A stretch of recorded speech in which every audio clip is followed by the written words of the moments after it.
Brazil Bound, presented by Castrol GTX High Mileage here on MLSsoccer.com. The final score, 1-0, Germany defeating Argentina in extra time. Guys, as painful as this is for me, I am going to try to steer this ship. We're going to have a fun show today. We're going to talk the final. We're going to talk World Cup. We're even going to talk MLS. Of course, there's that big game tonight, Seattle and Portland on ESPN2. But let's get right to it. Your reaction from this game. The finals tend to be close. Yeah. They tend to be tight. And sometimes they tend to be boring. This, I don't think, was any of that. It was a close game, but it was not boring by any means. Yeah, it was tight. And I really think it came down to a battle of attrition. And you looked at the players' faces. Every time they did close-ups on faces, players were just done, fully spent, tanks empty. And that was awesome. That was great to see players pouring their hearts and souls into this match. But in the end, for me, really, the best team won. And Germany showed that they were the best team pretty much throughout the tournament, from their talent pool to their tactics to their approach to the game, their intelligence on the field, the sophistication of what they were about. This was the best team in the tournament, and they won. And they had the freshest players. I mean, you look at the guys who put the goal together, Andre Schürrle and Mario Götze, both coming off the bench. Götze coming in just before the end of regulation. So their lucidity, if you will, in that big moment, I think it was played a big role in them scoring the goal the way they did. It was a wonder goal. And Messi never really seemed to get himself going, and it just looked like he didn't have the legs, like he didn't have what he needed, that extra burst to make things happen. And there were times even when he had a little space and then he didn't really have attacking options ahead of him. So, but all that being said, I thought Argentina managed the game almost perfectly from a tactical standpoint, from a management standpoint. But they just weren't dangerous enough down the stretch to make enough plays to make the other teams pay. All right, of course, we want to hear what you guys think. You can call in to the show. As always, the number 212-450-1951. Again, 212-450-1951. You can also tweet at MLS. Use the hashtag BrazilBound. Like we've been doing this whole tournament, if we use your tweet, if your call gets through, we will give you some free World Cup swag from Castrol. All right, guys. I think for starters, we're gonna look at the goal. The game decided by one goal. It was late in the second overtime, and it was a play where I was a little frustrated with DeMichelis pulling himself out of position. But Jesse, you're telling me it's not DeMichelis' fault, so go ahead to the board and explain how this happened and why. Yeah, well, I won't just say that it wasn't. Listen, DeMichelis played a role in this, okay? But what you have to look at the overall ability of the team to shift and deal with it. So what happened was the ball came to Schürrle, and now there were enough guys ahead of the ball where now it basically came down to how the back six were going to adjust and deal with it. So Schürrle gets the ball and starts to go. Mascherano slides over.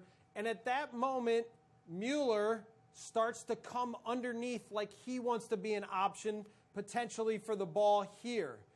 So at that moment, now DeMichelis goes kind of halfway and is trying to put a little bit of pressure on Müller, but not totally vacate the space that he occupies in the back line. In that moment, Garay should now be shifting over to help deal with the space that DeMichelis left, but he tunes out for a second, and I think it's partly due to fatigue. And now when that happens, actually Götze makes a really good move to come into the space, which forces DeMichelis to now think about, do I go with Müller or do I go with Götze? So he starts to come with Götze, but now Schürrle starts to move into this space, which then causes Zabaleta and Mascherano to both come over. Schürrle does a very good job of coming here. Now, this is a space that Götze comes in. DeMichelis comes to try to cut off the cross, but because Garay doesn't come into here, it allows Schürrle to make a little chip into the space for Götze to come onto, catch the ball, and play the ball far post. The only question at that point I had was, could Romero have stood up a little bit more and made himself a little bit bigger instead of tilting to his right? When he does tilt to his right, it allows Götze. Götze takes such a good touch and gets the shot off so quickly that it beats him, and everything happens so fast. But when I look at it, I just wonder if Garay would have been able to come over and help deal with the play. Could he have shut it off, and could he have ended that play a little bit faster? All right, there's Jesse's breakdown, and I guess to me they're both to blame a little bit. No, but I'm just frustrated. Let's recognize the great run. To me, it's less of blame to defenders and more a great run by Götze, a great control, and a great finish. I think we could look at what the defenders could have done better, but I think it's him. It's Götze. And this is what the Germans, all the attacking players, have done so well, and what makes them interchangeable. Whether it's Özil underneath, tilted to the right, tilted to the left, Götze, Schürrle. Klose, okay, plays a little bit more of that up top spot, but Müller can play all the different spots. And their understanding and their ability to move off of each other, and when one vacates a spot, the other one, it's almost natural. They just understand the movements and how to play off of each other, and that's fun to watch, and it's what's made them dangerous. And guys, let's be honest. That chance that Götze puts away, a lot more difficult than the chances that Argentina had in this game, and I know you're going to get to them next. I was just going there because that was the frustration for me when you saw the opportunities that the Argentinian team had. Whether Higuain walking in on goal, Palacio walking in on goal, guys who all they do for their club team is finish balls and put balls into the net. And on this biggest stage, they just couldn't do it. They couldn't figure it out. They couldn't muster it, whether they were tired. I mean, Palacio wasn't tired. He shouldn't have been tired. They had the chances. They had every opportunity to win this game in regulation, and they should have scored at least one of the 3 easy chances that were put on a platter for them. The Higuain chance, after about 20 minutes, the back pass by Toni Kroos falls right to him. So it's him against the goalkeeper, and all I can think of, Jesse, is that he maybe had too much time to think about it. Higuain is a guy who loves to hit it first time and not have that much time. Here, he had the run up, and he miffed it. I thought, actually, on that play that Hummels might have clipped him a little bit. Really? Yeah, so that might have been a factor. Behind. But when I look at it, I say Argentina gave up 1 goal in their final 4 matches. In the elimination round, if you would have said going into the tournament that Argentina will only give up 1 goal in their final 4 matches, will they win the tournament? You would have thought, yeah, they have enough attacking prowess and power to take care of games in whatever way they would have needed to at that point. But sadly, Argentina never really got going attacking-wise. And partly Aguero was hurt, then Di Maria got hurt, but they couldn't figure out the balance of how to do things and how to use Messi effectively in the attack. And that's sort of been the story of Argentina with Messi for the past 10 years. And Jesse, the game was showing you that the German back line could be beat with speed, and you figured Argentina had that, where the ball's over the top, runs right through. They were getting those chances, but we're going to look at Higuain. He's going to get a lot of the blame, and as well Palacios in the extra time. Yeah. But let's not forget Messi. No. Messi had the golden chance into the second half, 2 minutes in. That's why he's the big star. He didn't even hit the frame. And along with the individuals, they hardly ever got more than 4 guys into the attack. They attacked with 3 or 4 guys almost the entire tournament, which is, again, so very odd and peculiar for this Argentinian team with so many talented attacking players to only tack with 4 players most of the tournament. They were keeping numbers for it, but that's why they were so good defensively, is because they had the absolutely, but they just weren't ever really able to get a rhythm going.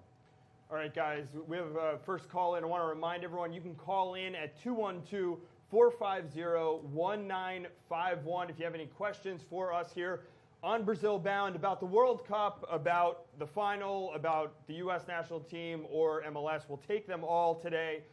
Let's go to that call now. Go ahead. You're here with the guys. Hi. I just wanted to say how Andre Schürrle was the biggest impact sub of this whole tournament, and yeah. He was, I mean, clearly you saw what he did out there in this game, delivering that final pass. And and I think you said it, Jesse, when he came in. You said, look who Germany is able to bring off the bench. I mean, it's kind of similar for both teams when you have a guy like Kun Aguero coming off the bench as well for Argentina. But Schürrle maybe the impact sub of the tournament, especially when you look at the final. Absolutely. And if you go back to the group stage, Götze was the go-to guy in the top 11, and then after that, they then would go to Schürrle off the bench. But as you saw, as time went on, Schürrle established himself more and more within the German team. And now Jogi Löw felt like he couldn't keep him off the field. And there's obvious reasons why. He was such an impact player for him in the attack. And it's because not only is he good on the ball and smart about decisions he makes, but he's dynamic off the ball. And he provides them with a little bit of speed and pace and penetrating runs. So I think he definitely upped his stock and showed what kind of player he is in this And World let's Cup. remember why he came on, Jesse. Christoph Kramer, a surprise starter in for Sami Khedira. He gets injured during warm-ups. So Khedira's out. Kramer, we didn't really see all tournament. He comes in, he gets a start. He has that issue with Garay, gets what looks like a concussion. Then Schürrle comes on and they shift things around. But Interesting choice to go with Kramer, though, isn't it? I mean, you haven't don't played see a him much game all in the tournament. Yeah, and then now you're going to put him in the final, and you would have. And the That's way that faith they in your employed him 23. too, they pushed him up the field. They didn't play him like it didn't look like he was playing next to Schweinsteiger. It looked like he was playing up next to Kroos more often than not. So if that were the case, you would have thought that they would have, if they were going to play a 4-1-4-1, that they would have put Schürrle in and moved Özil into the middle. All right, let me take another question from Twitter. Again, you can tweet at MLS. Use the hashtag BrazilBound. This one comes from Mark. He said, did Haudes deserve a red card? And if so, would that outcome have changed? he's talking about the tackle into Zabaleta's thigh in the first half, how it is going in with his studs up. I thought he got a yellow card for it. I thought it was red. I think when you look at that one, you have to take intent, force, spot on the field. And for me, when you average out everything, I think yellow is fine. And let's be honest, you're also adding in that it's the final of the World Cup, and the referee doesn't want to decide a game like that, as evidenced by the final of the last World Cup where De Jong was able to drop kick. I don't remember who it was, but you get away with that. He comes in high, but not with so much force that he's really endangering the health of the other player. So I think a yellow is fine. All right, guys. I said we're going to cover a lot of topics on here. We're going to look at the tournament as a whole. I want to get your feel. There's been talk, of course, while the tournament's going on, everyone's in a feel-good mood. But there's been talk that this is potentially one of the best tournaments of all time. And I think what that comes from is we've seen a lot of goals. Yeah. We've seen a lot of late drama, a lot of overtime games. When you look at the tournament as a whole, does it have that feel for you? Is this one of the best World Cup tournaments you've ever seen? And Jesse, you've been in one. Yeah. Well, I do think that it was more dynamic than South Africa. So let's compare to that. And certainly now some of the attacking soccer and type of goals you saw led to it being very exciting. But like many tournaments, it started out very open, lots of goals, lots of different styles of teams and approaches, and which makes it really fun. But as the tournament went on, it funneled into being more and more tactical, more and more careful, intelligent, which is sort of the way it's supposed to work out. So for me, the thing that I like to see in the modern game is how players play in transition, both in attack and in defense. And I thought in that area in itself, it was very, very exciting and entertaining, and a lot of desperate defensive plays and a lot of really good explosive attacking plays and attacking goals. So, I mean, listen, it's hard to draw comparisons. It's just, part of what makes it great is that it's every 4 years, but it's so sad that we have to wait another 4 years to watch this kind of football again. But I think it's not a coincidence. A lot of people say one of the best World Cups they've seen also is '86 Mexico, those who go back that far. And I think it has to do, personally, observing from the outside, with the World Cup being in Brazil. That emotion, and we saw so much emotion, especially from the South American sides, especially from Brazil. And I believe that played a part in it. And it was more about the good feeling about the sport. It was more about feelings and less about cynicism that we've seen maybe when the tournament has been in Europe, and that I felt existed in the South Africa World Cup. So I think all that helped it to become a less cynical World Cup, less defending, and teams went out and played. And let me throw the climate into there, okay? Yeah. Because now when it's hotter, it tends toward being a little bit more open. It tends to players mentally breaking down, physically breaking down a little bit more, which allows for more space and time on the ball and allows for more sort of back and forth. And in some ways, that is really what makes our game really entertaining is now the fluidity of going back and defending and attacking and space in the game. So, yeah, I mean, again, great World Cup. I'm sad it's over. Guys, we're going to get a little more into the tournament as a whole, but first let's take another phone call coming in from Judah. Again, I want to remind everyone you can call in 212-450-1951 is the number if you have any questions or comments for the guys here on Brazil Bound about the World Cup or MLS. Go ahead, Judah. What's your question? Well, you remember when Palacios, I think it was, or was it Higuain, that was coming out that someone threw a through ball or a lob, and Neuer came out of the pitch and hit Higuain. Should that have been a penalty kick? All right, thanks for calling in, Judah. Remember that play? Higuain got crushed as Neuer came out, and you and I, Jesse, were watching the game together, and you weren't happy that they called a foul on Higuain on the play.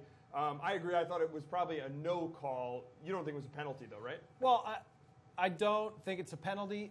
It's certainly not a foul on Higuain. He's looking at the ball, and he gets plowed over by Neuer. Sure. The question is, where is the ball when Neuer punches it? It looks like it's in the box, but they never really gave a clear angle to see whether that was the case or not. But I do have a problem with how much goalkeepers are protected in the game today. They're players on the field. They're often the biggest, most athletic players. Unless he's your goalkeeper, of course, and as a coach. Yeah, but seriously, like, if there's a 50-50 battle and now a player goes up and now puts his shoulder and his body in to win the ball and wins it above the goalie, 9 times out of 10, they're going to call a foul on the attacking player and say that he interfered in the goalie's space. But in the meantime, the goalie can use his hands. He's bigger. He can throw his legs up. So that play, I don't know. I think that's probably a no call, but it highlights the fact that I think that goalies are overprotected in the game. Yeah, you saw Dom Dwyer score last night for Sporting Kansas City on Matt Beasler throw in a similar case. He basically just beat the goalie to the ball. Beat the goalkeeper to the ball. Getting back to talk about the tournament as a whole, and of course Messi's legacy was a big talking point headed into this game. And the one thing that I pointed out in the preview is he's got another World Cup, if not 2, left in him. So he's got a chance to really still define his legacy. But is there a meaningful takeaway here from the fact that they didn't win the final or that they made the final? I mean, I think you can look at it either way. I think, sure, in Messi's career, when you look at the fact that you're on the verge of a World Cup title and everyone has been telling you for years you needed that trophy, yeah, this is going to be a black mark to me on his resume. And people are going to keep bringing it up. Will he have a chance in 4 years' time? What shape will he be in? 4 more years of club football at the highest level? And then what shape is Argentina going to be in? And how many players are they going to be bringing up? Because I feel like right now, Argentina, the squad, wasn't as explosive as I think a lot of people thought they were going to be. I mean, Sergio Aguero doesn't help that he had fitness issues. Di Maria had fitness issues. He wasn't there. Those two are big players. This team with Di Maria on the field the entire time is a big difference. I think that would have been a huge add for them just for the speed and to take away all the playmaking from Messi. So I look at it as, yes, Messi doesn't win his World Cup. But I also look at it as the way that he played down the stretch wasn't inspiring, and he didn't leave as big a mark on the game as you would have hoped that he would have. And is that a question of fatigue? I mean, even when you watch him at Barcelona toward the end of the year, he wasn't putting as much into games as you would have thought. And in my mind, I'm thinking he's saving himself a little bit for the World Cup. But he just kind of played in that rhythm and never really got himself going where he was back and forth and getting a lot of balls and running at guys. And not only that, the thing that also frustrated me is let's take instances when Higuain would get a ball in space or Lavesi, and run. Messi wouldn't make the run. He would run. come back to try and get balls to feet. And a younger Messi, I think, would have been on the move more and been a bigger threat attacking-wise off the ball. Younger, he's 26. Does it bother you as an Argentine fan that you didn't see any emotion out of him at the final whistle? Look, I think he was exhausted. And I think really the biggest issue was the fact that they didn't have Di Maria and they didn't have Aguero was that he had to do so much other work. Now, I get what you're saying, that he wasn't moving around a lot in these last couple games. It's because they were playing overtime in every one of their games. It's because he didn't have the supporting cast for them to score the goals earlier in the tournament to make they played an extra hour plus the final. They played an extra 90 minutes of soccer. It's an extra entire game, and I just think he looked worn down. Let me throw this out, okay? Part of what makes Messi so fantastic is that he's humble. He approaches things the right way. He tries to do the right things. He treats his teammates the right way. He treats the game the right way. But part of what now is missing is that inherent cockiness that is arrogant and looks at everybody else like they don't belong on the same field as me, and I'm so much, because he is. His quality is so much better than everyone else. But at times he just looks to play like he's like another guy on the team instead of being like, I am the best player in the world and I'm showing everybody every time I touch the ball. All right, a good question came in here from Anthony Miller on YouTube. He says, how do you feel about Messi winning the Golden Ball? Best player in the tournament. Who would you give it to? It's fair enough. I mean, he's in the mix. And the other guy on this team that I would give a lot of credit to is Mascherano. And he's up for the Golden Ball as well. I mean, 3 Argentinian players nominated. He's one of them. Okay, I mean, Mascherano, the ground he covered, how hard he was on the opposing team, for all the attacking players that they had, especially early on the tournament, for him to do so much dirty work. But Robben would be in that mix for me. Mueller would be in that mix for me. Who are you giving it to? Pick one. I'd probably give it to Mueller. I'm giving it to James Rodriguez, not because I picked him to win this award before the tournament. Yes, it but is. No. Didn't you pick out – I mean, you said he was going to be a breakout player. You did not say he was going to be the best player in the tournament. But to be fair, I almost agree with you. Go ahead and give me your reason. To me, he scored in every single game he played with. Are you kidding me? That this guy made an impact. He carried Colombia in a game, by the way, in that quarterfinal where they didn't make it as many plays as Brazil. But I think a lot of people agree Colombia should have won that quarterfinal as well. So if you are the best player in every game that you played and he won the Golden Boot, then you're the best player in the tournament. Sorry. He had a couple games where, like against Uruguay, scored 2 goals, but he wasn't hardly involved. And listen, you scored 2 goals in the round of 16. Like, you're doing your job. That was basically Messi's tournament, though. Yeah. So if you're including Messi in the running for the Golden Ball. If Colombia makes it to the semifinal, I think that James is the Golden Ball. All right.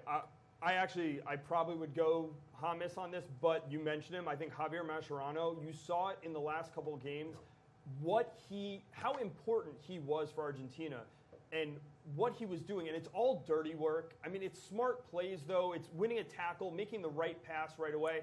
And look, had Argentina been better at finishing, he probably would have had an assist or 2 during the tournament. If a defensive midfielder like Mascherano wins the Golden Boot, then the Golden Ball. It's different. The World Cup, that World Cup must have been a disaster. Who won it last World Tournament? You remember? No. Xavi. Or was it Iniesta? It was Xavi or Iniesta? But it showed in that tournament that they respected the best soccer player in the tournament. And that's Mascherano, I think, showed that in some ways he was the best soccer player. All right, so guys. I'm not turning that down. That's a respectable shout. All right, I'm going to remind fans, you can join the conversation. Tweet with the hashtag BrazilBound on Twitter. You can tweet at MLS with the hashtag BrazilBound. You can also call in 212-450-1951 to chat with the guys.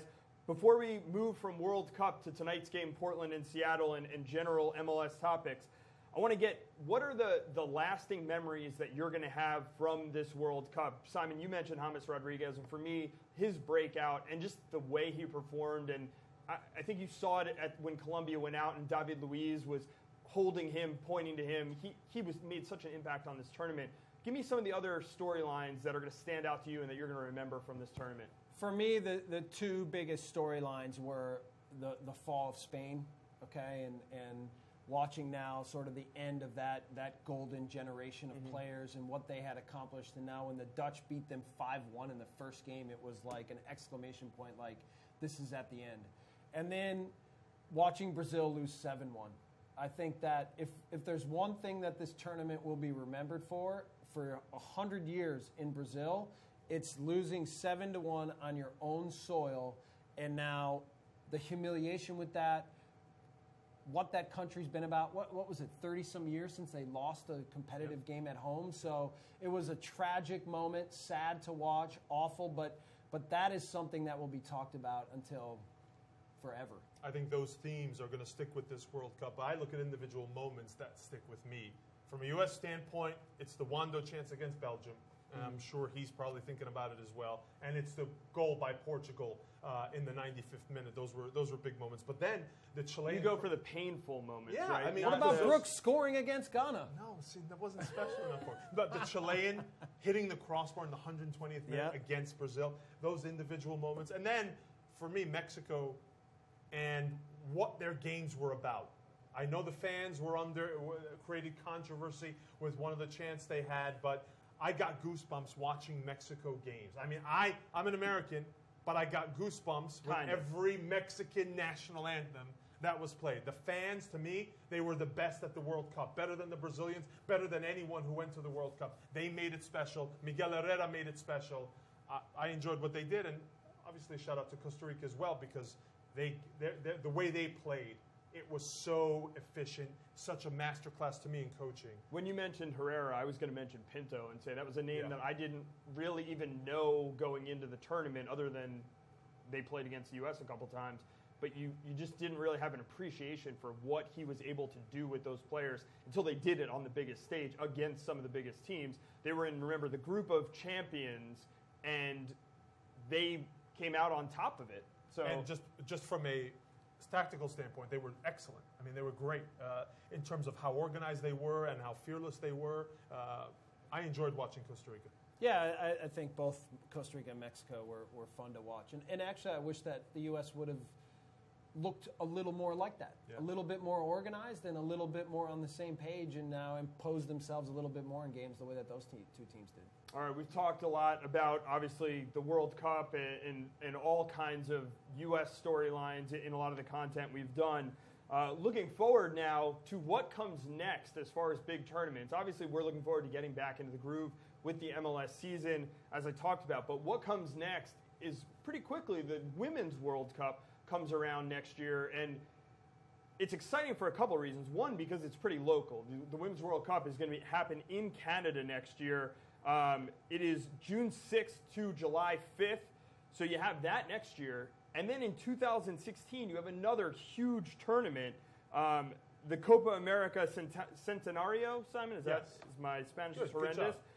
June 3rd to June 26th. That being held in the U.S. is another major tournament. It's the Championship of South America. They're inviting a bunch of CONCACAF teams to play in that. That's going to be kind of, I guess, what you'd call a little mini World Cup from our hemisphere.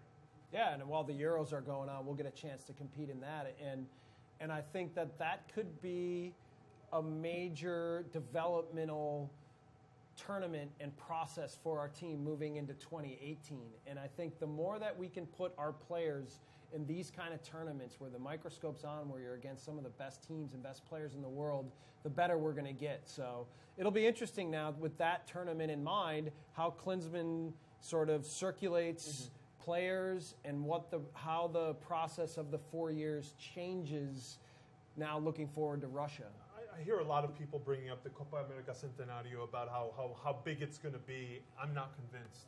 I just think the name of the tournament, I just feel like people aren't going to put as much stock as everyone believes that they will. I think from a soccer standpoint, the soccer people will say, yeah, it's important. But I don't think it's gonna have that cachet that I think everyone believes it's going to have. Well, let's just say we win the next Gold Cup. Okay, so next year. Then we go to Copa America. Then from there we go to Confederations Cup. And then we can go to Russia in 2018. Those are four big summers in a row where now you can get your team ready to go and hopefully more prepared for the best kinds of games come 4 years I will tell you, Confederations Cup for me would rank higher. Oh, for sure. Oh, there's no doubt. Over the Copa. There's no doubt. But still, You don't put Copa America Centenario. Centenario. No, Centenario. Centenario, that far behind. Look, I mean, you're going to have Messi, you're going to have Neymar, you're going to have James, all playing in the U.S. You're going to have the U.S. probably playing at least one of those teams at some point. It's a great test, and it's something that I think fans in America should look forward to. Of course, there's also MLS going on right now, and a big night last night, Jesse, we were talking about a lot of goals coming from everywhere. 10, 20 minutes into the first set of games, it felt like every team had already scored a goal. And now tonight we have Seattle and Portland going at it. Everyone knows the big Cascadia Derby at this point. The game tonight, it's listed at 10 Eastern time because the World Cup went into overtime. It's going to be closer to 10:20 when they actually get on air for that game. So and the reason for that is they're going to replay the final right. on ESPN2. Right, so you're going to get to relive plenty of World Cup action before the Seattle-Portland game tonight. Now, like Seattle, the best record in MLS by far, 35 points already, 2.06 points per game. No other team even has 2 points per game. And Portland, a little bit of a struggle early in the season. I mean, they obviously didn't win for, I think, the first 9 or 10 games. They're 14 points behind Seattle already. That's a pretty big chasm between them and the first-place team. They're in 8th place. Give me your thoughts on what we're going to see tonight in this game. Well, this game is huge for Portland, yeah. and they cannot continue to drop points. They've been in every game. They've had leads. They've come back. But now they need to, especially against their main rivals, they need to find a way to start to pick up 3 points in almost every game if they want to give themselves not just getting in the playoffs, but a shot at the title. Because ultimately, that's what this club and this team is built around. So for Seattle, yeah, it's a Cascadia clash, and it's going to be emotional, and they know what it's all about. But for me, Portland, this is not only a must not lose, but a must win. If Portland lose this game against Seattle, they can kiss the Supporters' Shield goodbye, in my opinion. This is their last hope. If they win this, I think they can still feel like they're in with a shot still. But more importantly, I'm interested in the psychological impact here. I think Seattle, they have such a sizable lead in the Supporters' Shield in the West that they're loose. And I believe that they'll play that way.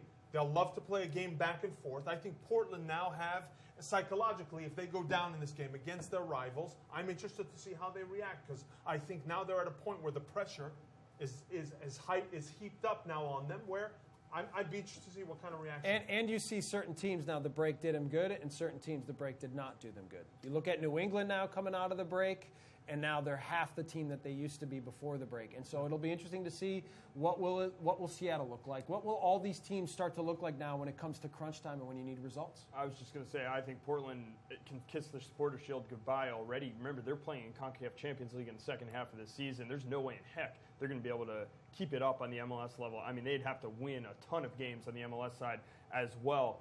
Speaking of guys who are doing well, I was watching the game last night, everyone talking about Thierry Henry for the New York Red Bulls, and the way he's setting up Bradley Wright Phillips. And Bradley Wright Phillips leading the league. He's on pace for 30 goals. So my question for you is, he's going to keep playing with Thierry Henry. They're going to keep going. Can he beat the record of Roy Lassiter and Chris Wondolowski? My gut tells me no, and for the same reason of what we saw in the World Cup. In the early stages of the MLS, games are a little bit more open and free, and there's more space. Teams are finding themselves.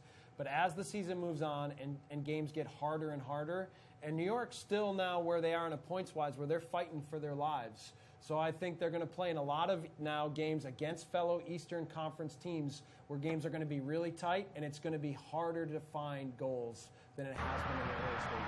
I agree with Jesse as well, but also because I think we see this kind of game out of the New York Red Bulls at home. I think in the comfort of their own home, you see them react better.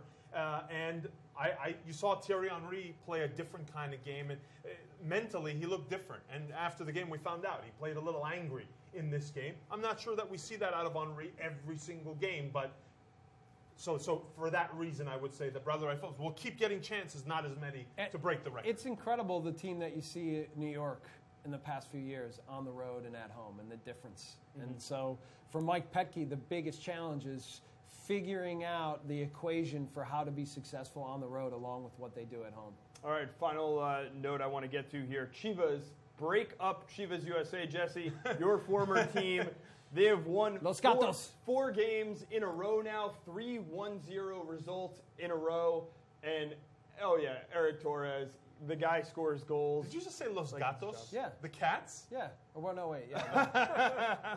That's Chivas. Rojiblancos. Oh, boy. All right, Jesse, you're far removed from Chivas USA, but four wins in a row. Unfortunately, I think it says something about you when you win 4 games in a row and you're still well out of the playoff race. Yeah, but listen, they've had major challenges, okay? They've been bought back by the league. So everyone on the inside, from the president of the club to the coach of the club to the players in the club, they're living under uncertainty, okay? They don't know what their future is, where they're going to be next year, if there's going to be a team, who's going to own them, where they're going to be living. So the fact that Wilmer Cabrera and that team has now motivated themselves and kept themselves together to now push themselves at this moment and be the hottest team in the league and win 4 in a row, they deserve as much credit because they've experienced more adversity than I think any team in the league. So it's been fun to watch them have this kind of success. Cubo Torres is amazing to watch. Yeah. I mean, really just seizes moments, scores amazing goals. But their whole team seems motivated in a way that has separated them from previous Chivas teams in the past few years. And what's impressed me most as well is nothing gets them down. They have this composure about them, and it comes from having guys in each position who are experienced and who are tested enough that nothing phases them. So you have a Rosales, you have the Cubo Torres, although he's young, he's had that experience at Chivas, Guadalajara, tons of pressure. All around the field, got the guys from Argentina, the guys in the middle, Osvaldo Mindo just played in the World Cup, Boca Negra in the back, Kennedy in goal. All these guys, nothing phases them. So even they go down a goal to Vancouver, they just keep it going. They know they're going to get their chances, and they know how to capitalize. But that wasn't the case earlier in the year. It wasn't the case last year. It's now been something that's happened within their club, and maybe it's the taste of success, and now they start to feel the belief within the team. And they've been fun to watch. They've been organized, and they believe. They believe right now. Yeah. All right, final thing. As Chivas goes on this hot streak to basically start the second half, want to look towards the second half and just get your thoughts on a team or teams that you expect to kind of get a bump in the second half, a team that you expect to be better the second go around than they were in the first half. Jesse, I'll start with you. Yeah, in the Western Conference, you're starting to see the pieces of it, but I think the Galaxy, it's only a matter of time before they get themselves going. And Portland. I think Portland has all the pieces in place, and they've had some breaks go against them. They've had to work their way back into games, but that's another team where I think it's only a matter of time before Caleb Porter gets that group going in the right direction. And then the East, I think it's still wide open, but the one team for me that I still think has a real chance to make a run at it and get into the playoffs and hopefully in good form is Philly. And they have all the pieces there that I think you need to now push the group. And Jimmy Curtin, I think, has done a good job of now changing a little bit of the mentality, and you can see that the players like to play for him and they're pushing hard. But I think that Philly team will get itself going and now show different form in the second half. I agree with Jesse. It's the LA Galaxy in the West. I think you're starting to see them now sense the time of the year, and they're playing a little differently. And then in the East, I would go with Sporting Kansas City. Even though they're doing so well, I think there's another gear they can get into now that everyone is back together. Now we'll see what happens. Matt Beasler says that his situation is going to be resolved over the next week, so we'll see what happens there. If it's going to be disruptive to the club, whatever the outcome is with his transfer speculation. But I think Sporting Kansas City actually is the team that I think we see another gear from the second half. I mean, the other thing is Uri Rosell gone. If Beasler were to go, those are two big pieces right out of the middle of the field for Sporting. See if they can bounce back for that. For me, it's FC Dallas. When you saw Mauro Rosales come on the field for the last 10 minutes of that last game, it looked like a completely different team. You're absolutely right. You were reminded, oh, that's right. I forgot that they had the leading MVP candidate who was just out injured for the last few months. And for me, what Mauro Rosales can do, I mean, if he stays healthy. Mauro Diaz, sorry. How many times did I say that? Mauro Diaz comes back onto the field, what he can do for FC Dallas and what he makes them is such a dangerous team, and they're going to be hard to defend. they can go on a run in the second half, and I think the sky's the limit for them. And he's such a young player to have that kind of impact on that Yep. team has been fun to watch. All right, guys. Well, thanks for doing this, Jesse. Jesse, Yeah, you've man. been here for a good month. I know you're out of work. You need a job. We're here for you, buddy. Okay. I appreciate The that. most important thing to come out of all of this, all the time that we've spent with Jesse, is Jesse Marsch is now on Twitter. Really? At Jesse Marsch. We got him signed up on the last day he was here with us. We made Peer sure pressure. we put him on Twitter at Jesse Marsch. You should definitely follow him. He is going to turn into an active tweeter at some point in his Don't life. expect too much. Maybe Don't not today. expect too much. I want to remind everyone, again, big game tonight. Seattle hosting the Portland Timbers. That game, 10:20. It's listed as 10 o'clock, but it'll be about 10:20 because the World Cup went into overtime. Don't miss that. It's going to be a phenomenal game. It's going to be the end to a great weekend of soccer action in MLS and, of course, in the World Cup. I want to thank everyone for joining us. Of course, thank Jesse Marsch, Simon Borg, Greg Lawless, everybody who's joined us here on Brazil Bound, presented by Castrol GTX, high mileage throughout the entire World Cup. And, of course, thanks to our crew. We'll see you guys around soon.